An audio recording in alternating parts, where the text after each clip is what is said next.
Quando liguei a televisão no meu pequeno apartamento em Alfama, o rosto dele encheu a tela como o novo ministro da Cultura. O homem que me traíra e me exilara para Brooklyn 8 anos atrás agora detinha um poder que podia destruir o pouco que eu reconstruíra. O locutor falava com entusiasmo sobre a nomeação de António Vieira, o jurista de 45 anos que prometia uma nova era para a cultura portuguesa, mais aberta, mais inclusiva. Eu fiquei parado, o comando na mão, o coração a bater tão forte que parecia querer sair do peito. As imagens mostravam-no a sorrir no Palácio de São Bento, apertando mãos, rodeado de câmaras. O mesmo sorriso que um dia me tinha feito acreditar que o nosso amor era possível, mesmo escondido. O apartamento cheirava a café frio e ao pão que eu comprara de manhã no mercado da Rua das Flores.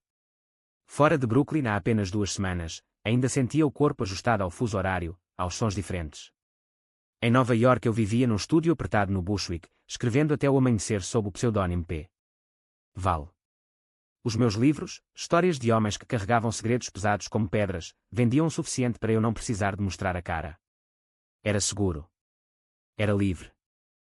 A chamada da minha irmã Maria chegara numa noite de neve em Brooklyn. A mãe está pior, Pedro. O cancro voltou. Vem para casa, por favor. Eu não hesitei. Fechei a mala, avisei o editor que continuaria a escrever de longe e apanhei o primeiro voo para Lisboa. Agora estava aqui, na cidade que me tinha visto nascer e que depois me cuspira para fora. Fui ao Hospital Santa Maria todos os dias. A mãe, pálida mas ainda com aquele olhar firme, apertava-me a mão. Conta-me da América, filho. Tens alguém especial lá? Eu sorria e desviava o olhar. Tenho amigos bons, mãe. Nada sério. O pai entrava no quarto, cumprimentava-me com um aceno seco e saía logo. Os anos não tinham apagado a noite em que ele descobrira, através de rumores que António nunca desmentira, que o seu único filho era diferente. Não quero essa conversa em casa, dissera ele então. Eu fizera as malas na mesma noite. Caminhava pela cidade para clarear as ideias. O elétrico 28 rangia nas curvas, os turistas fotografavam o castelo de São Jorge. Eu parava no mirador da Senhora do Monte e olhava o Tejo lá embaixo, cinzento como os meus pensamentos. O passado voltava em flashes. Conhecera António numa festa em Matosinhos, perto do Porto, onde eu estudava literatura. Ele era mais velho, carismático, já a construir uma carreira na advocacia. O primeiro beijo fora num parque escuro, longe de olhares. É melhor guardarmos isto para nós, sussurrara ele. Eu concordara, porque o amava com a intensidade de quem descobre o mundo pela primeira vez. Mas o amor tornou-se uma prisão lenta. Reuniões só à noite, mensagens apagadas, desculpas para não aparecer em eventos familiares. A minha imagem, Pedro. Tu entendes? Eu entendia. Até ao dia em que não suportei mais. Quero contar à minha família. Quero viver de verdade. Ele ficara pálido. Se fizeres isso, eu nego tudo. E tu sabes que eu posso destruir a tua vida. 2 semanas depois, um artigo seu num jornal conservador falava de valores tradicionais ameaçados. Os rumores espalharam-se como fogo. O meu pai soube. A minha mãe chorou durante 3 dias. Eu perdi o estágio na editora pequena onde trabalhava. Brooklyn foi a única saída. Agora, 8 anos depois, o mesmo homem estava na televisão a prometer uma cultura que acolhe todas as vozes. Eu ri-me sem humor. O telefone tocou. Era João, o meu editor na editora lusitana. Pedro, tens de vir a Lisboa na próxima semana. O gabinete do novo Ministro da Cultura quer reunir com autores de destaque, incluindo os anónimos que estão a fazer sucesso. O teu Sombras Escondidas está na lista. É uma oportunidade enorme. Eu fiquei em silêncio. Eu não sei, João. É discreto. Ninguém vai revelar a tua identidade se não quiseres. Mas o ministro em pessoa pediu para falar com os talentos emergentes. Não podes perder isto. Desliguei e sentei-me na cama. O cartaz político que vira na televisão agora estava colado na minha mente. António Vieira, Ministro da Cultura. O homem que me aprisionara no armário e depois me atirara para fora de Portugal. O que faria ele se soubesse que o escritor anónimo que tanto elogiava era eu? Caminhei até ao Tejo naquela tarde. O vento frio de março batia-me no rosto. Sentei-me num banco perto da Praça do Comércio e abri o caderno. Escrevi uma frase: o passado não pede permissão para voltar. As lágrimas vieram sem aviso. Eu limpei-as com a manga. Tinha reconstruído uma vida. Tinha amigos em Brooklyn que me aceitavam como era. Tinha a escrita. Não ia deixar que ele me tirasse isso outra vez. Mas o medo estava lá, quieto, como uma sombra que se alonga ao fim do dia.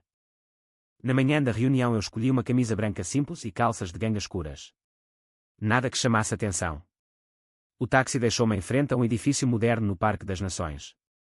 O elevador subia em silêncio. No corredor, uma placa indicava reunião com o gabinete do ministro. João esperava-me à porta, sorridente. Estás nervoso? Normal. Mas vai correr bem. Entramos numa sala ampla com vista para o Tejo. Havia cerca de 10 pessoas, editores, escritores conhecidos, 1 ou 2 jornalistas culturais.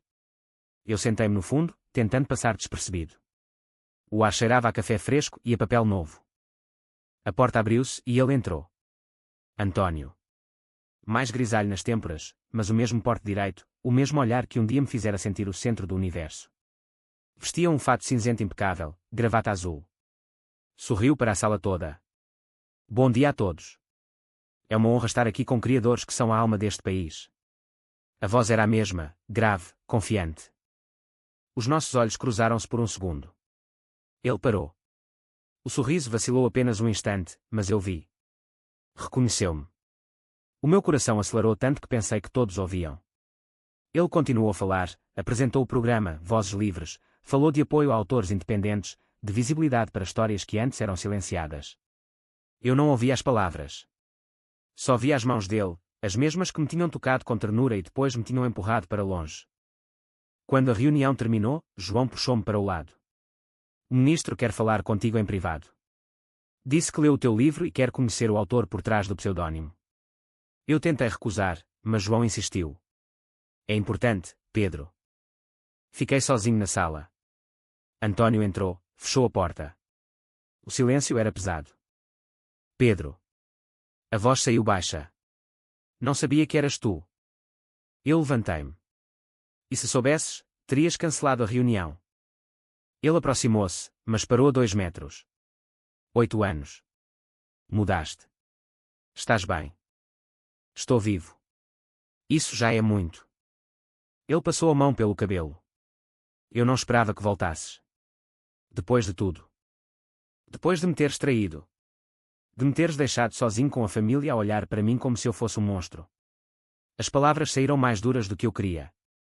Ele baixou os olhos. Eu era covarde. A carreira, a família, a pressão, pensei que estava a proteger-nos aos dois. Proteger-me? Tu destruíste-me, António. Eu tive de fugir para outro continente para conseguir respirar. Ele ficou em silêncio. Depois, com voz mais suave, o teu livro, Sombras Escondidas. Li-o 2 vezes. É sobre nós, não é? Eu não respondi. Quero ajudar-te. O programa pode dar visibilidade ao teu trabalho. Sem revelar a tua identidade se não quiseres. Eu ri-me, amargo. E tu? Agora defendes a inclusão. O mesmo homem que falava de valores tradicionais. Ele encolheu-se. As pessoas mudam, Pedro. Eu mudei. Saí da sala sem me despedir. No corredor, o ar parecia mais leve.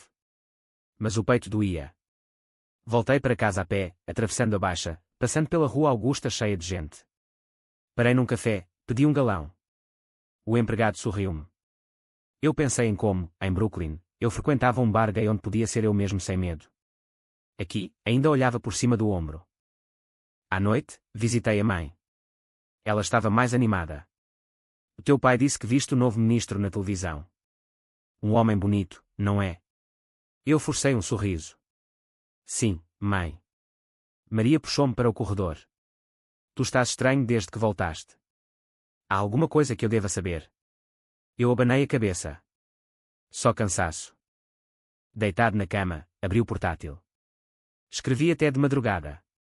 O novo capítulo falava de um homem que reencontra o seu passado e tem de decidir se foge outra vez ou enfrenta o monstro que ele mesmo ajudou a criar. Os dias seguintes foram um turbilhão. João ligava todos os dias com novidades. O Ministério queria incluir Sombras Escondidas numa campanha nacional. António enviara um e-mail pessoal a pedir uma reunião privada com o autor.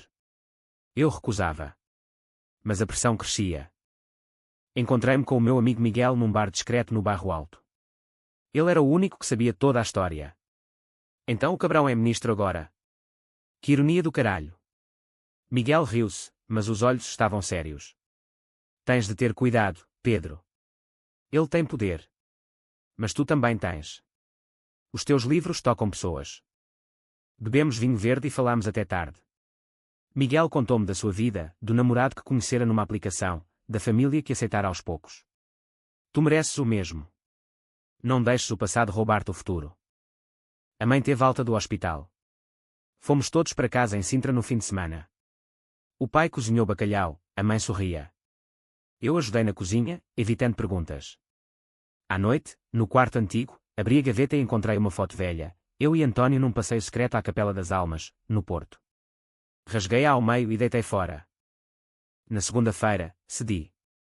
Aceitei uma reunião só com António, no seu gabinete oficial. O edifício era imponente, bandeiras portuguesas a ondular. A secretária levou-me até uma sala com vista para o rio. Ele esperava-me de pé. Pedro, obrigado por teres vindo. Sentei-me. Vou direto ao assunto. Quero que o meu livro faça parte do programa, mas sem o meu nome. Sem fotos. Sem nada. Ele assentiu. Pode ser. Mas eu gostava de falar do passado. Não há nada para falar.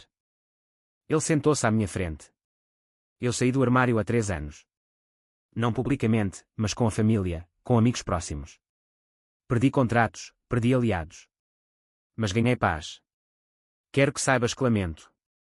Profundamente. As palavras ficaram a pairar. Eu senti o peito apertar. Lamento não apaga 8 anos de solidão. Eu sei.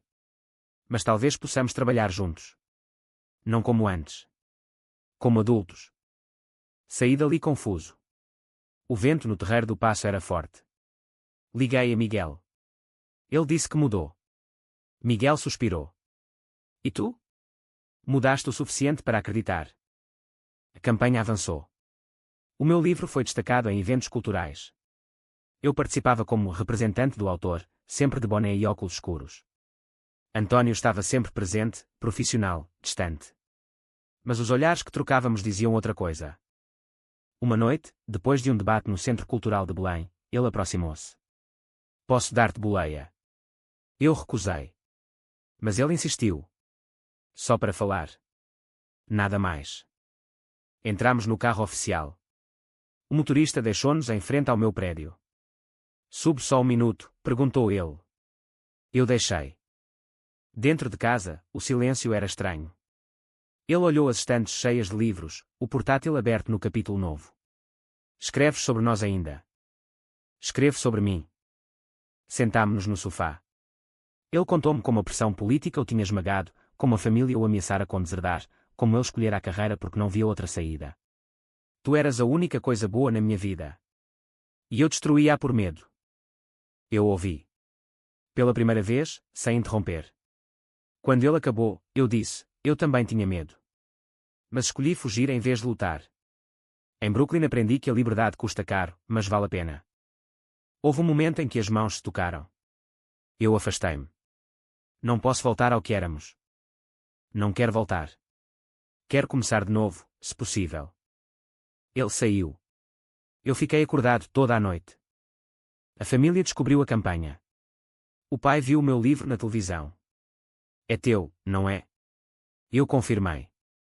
Ele ficou calado. A mãe sorriu. Orgulho-me de ti, filho.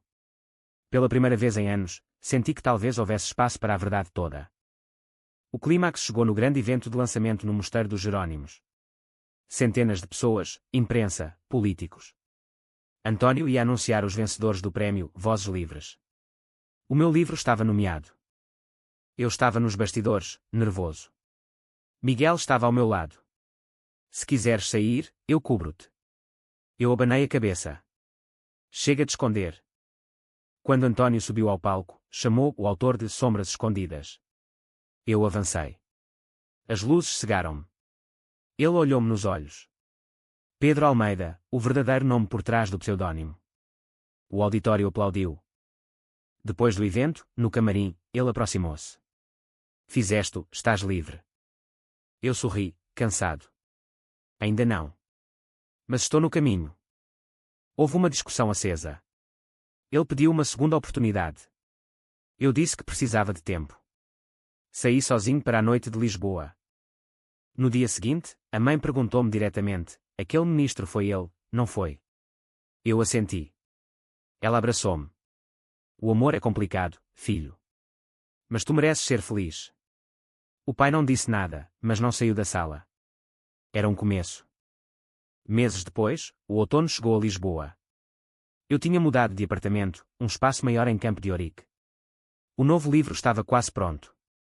António e eu encontrávamos-nos de vez em quando, como amigos. Nada mais.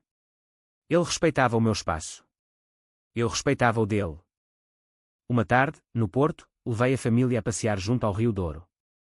O sol punha-se dourado. Eu recebi uma mensagem dele: estou orgulhoso de ti. De nós os dois. Eu sorri e guardei o telemóvel.